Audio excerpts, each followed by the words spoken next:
guys, it's week 19, so I've done my last injection of the 10 milligram. Weighed myself, I've not lost anything, so I've stayed the same. Not put any on, but I've not lost anything.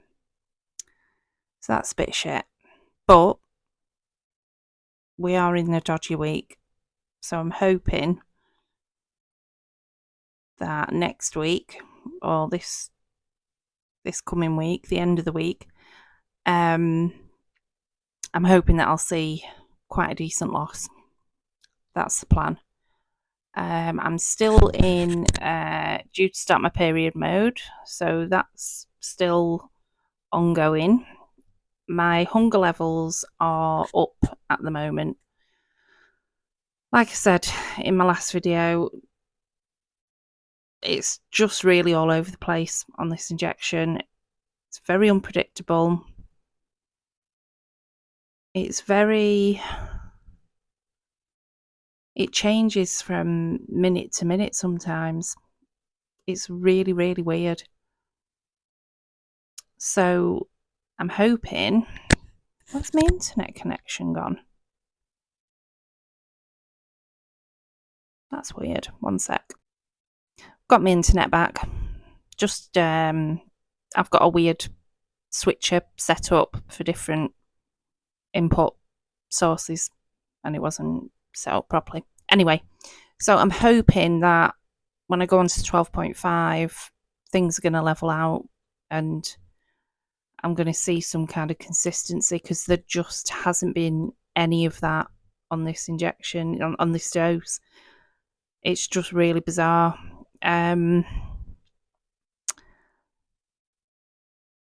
read online a lot of kind of different experiences of the 10 milligram, and they vary so greatly. So there's a lot of people out there who've experienced what I have, but then there's also a lot of people out there who are just reporting that they're just having consistent weight loss and their appetite is kind of one level, very kind of under control, no issues at all. But I just keep thinking back to that 5 milligram. I just feel like if I'd have stuck on that 5 milligram, I'd probably have made a lot more progress by now, and I'd be kind of more content on it. It's weird.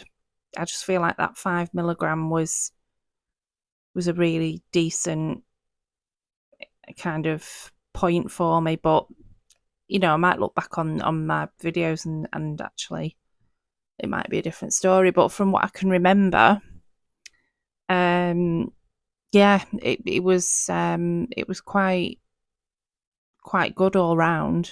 Apart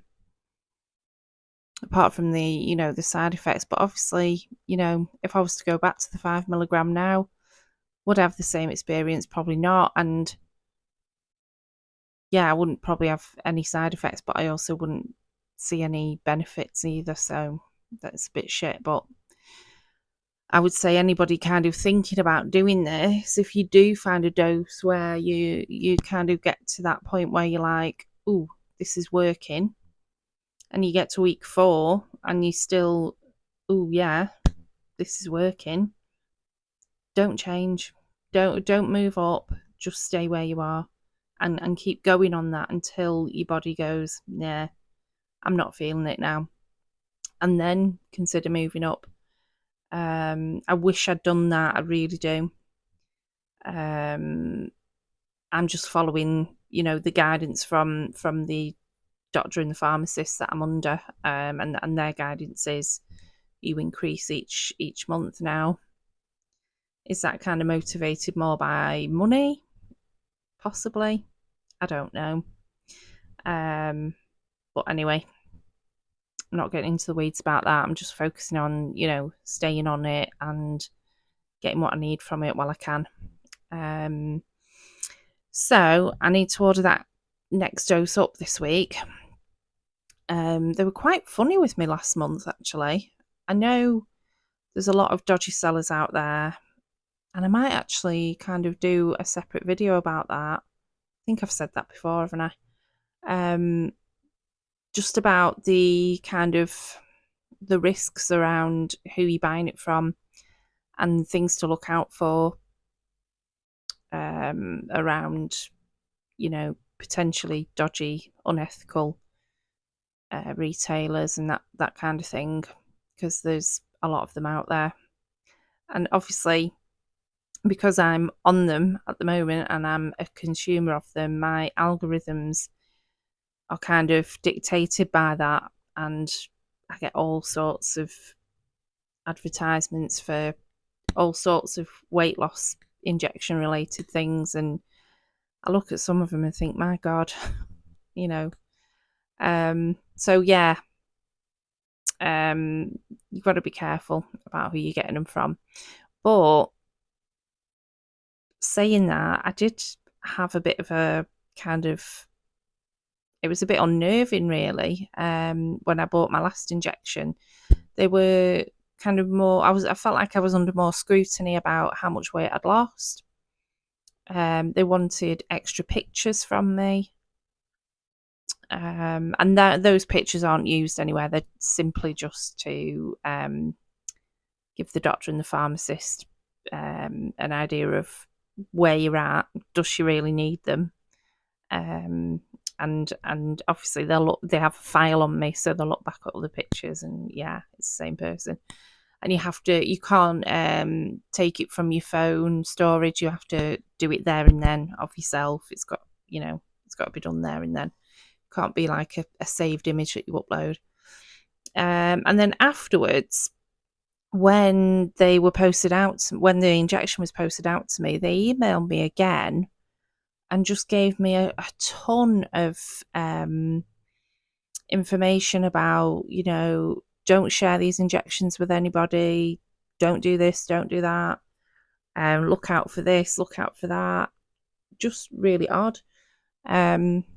So I don't know if there's been kind of something happened, or they've had a bit of a funny experience with a patient or what, I don't know.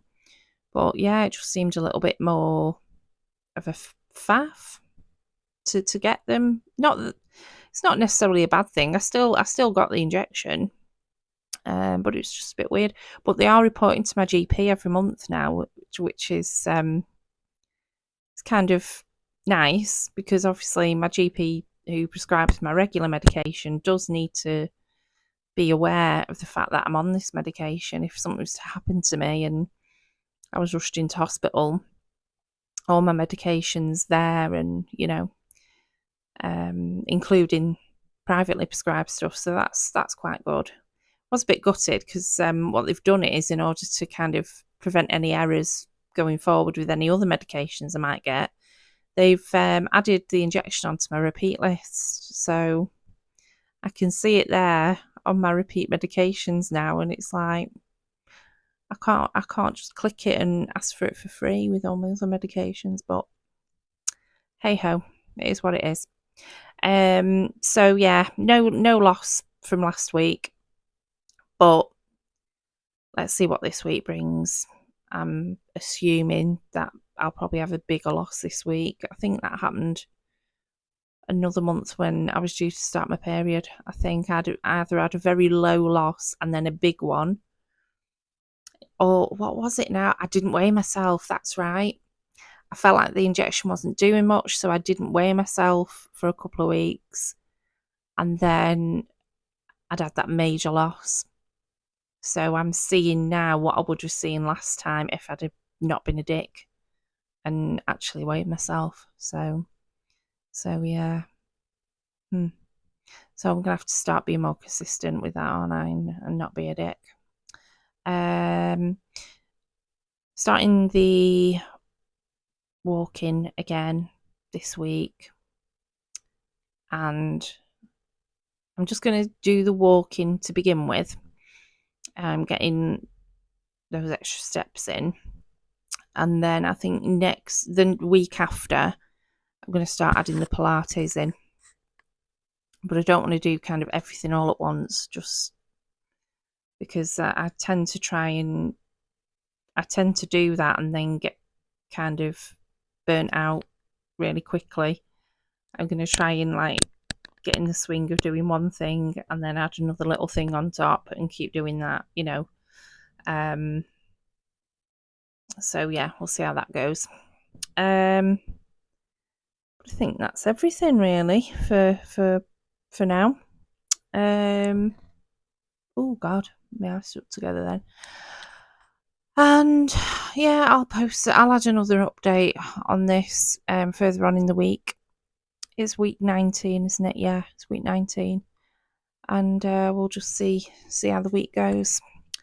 Okay, bye. Hey guys. So I'm using a different microphone again because my other one just died. So this is a bit shit, but it'll have to do. So I ordered my next injection 12.5 and they were really like weird again. So they'd sent me an email with, the pharmacist had emailed me with a couple of questions saying, have you had any breaks, and when was the last time you had your last dose, what day? So that was a bit weird because I've not had any breaks, and I don't think you could infer from looking at my order pattern or anything like that I had a break. So I don't know where they've kind of got that from. And the other one, about when was the last time I had the injection, I have moved my day about a little bit, but not massively. So yeah, it was all a bit weird. So I'd answered the questions and then they sent me another email saying, oh, we'll send your information to the doctor and we'll just see what the doctor says. So then I had to wait for that, and I'm thinking, well, what if they say, no, you can't have it? You know, there's something weird going on, or I don't know. Anyway, they approved it and they sent it out and everything was fine, but it's just a bit weird. I don't know if it's because I'm going up in doses now and, you know, getting to the higher end of things, so there's more risk attached. I don't know. But yeah, it's just a bit weird. So starting that at the end of this week, and then yeah, I'll do another weigh-in for the next video, and hopefully I've lost something, because obviously I'm on my period, so you know, I'm not expecting to have lost anything, and I feel like I've gained, but we'll see. I always say that, and then, you know, turns out to be I was worrying about nothing. So yeah, fingers crossed for that. Side effects, nothing. No side effects at all. Hunger levels, like I say, have just been so inconsistent on this dose, on the 10 milligram. It's bizarre. It's so strange. So yeah, I'm hoping that on the 12.5 things will just kind of level out and be a lot more consistent, because it's been hard. It has been hard. Kind of a lot of guilt attached, and a lot of kind of beating myself up because I'm feeling hungry and that kind of thing, which isn't good, is it? So that's a bit rubbish, but I'm just trying to stay focused on you know, making sure that I'm still reducing my portion sizes and watching what I'm eating, and as much as I can. Obviously I'm not going to be perfect every day, but especially during this time of the month, but you know, got to do what you can, haven't you? So yeah, and then I'll do I'll do my week 20 video and post my weigh-in in there. Hopefully I've lost, like I say, but yeah. Yeah, that's it really for week 19. Like I say, the side effects, I'm just not feeling any side effects now. I'm not experiencing any tiredness. nausea, heartburn, nothing really. I was taking omeprazole daily, but I've stopped taking it for now, just to see if I can manage without it, because it's not something that you want to be on long term. You know, it's always better to kind of allow your gastric system to do work for itself as much as possible, whether that's, you know, in terms of constipation or not, heartburn, anything like that. If you can kind of minimise what medication you're taking to support it, you know, it's always advisable to do that. So I'm just seeing how I go on without it, and I'm sure, if I recall correctly, if you're on omeprazole long term, it can contribute to osteoporosis. I might be making that up, so don't be shooting me for misinformation, but I'm sure there's something out there about it. But like I say, I might be wrong. But anyway, yeah. So I'm just trying to see if I can manage without it, because obviously the less medication I'm on, the better. So yeah. And that's it, I think. So yeah. Okay, bye.